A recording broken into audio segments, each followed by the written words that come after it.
العالمين.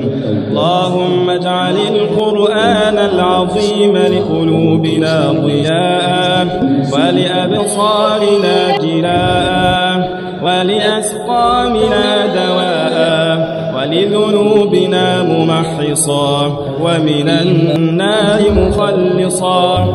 اللهم ألبسنا به الحلل وأسكنا به الظلل أسبغ به علينا من النعم واصرف به عنا النقم واجعلنا به يا مولانا عند الجزاء من الفائزين وعند النعماء من الشاكرين.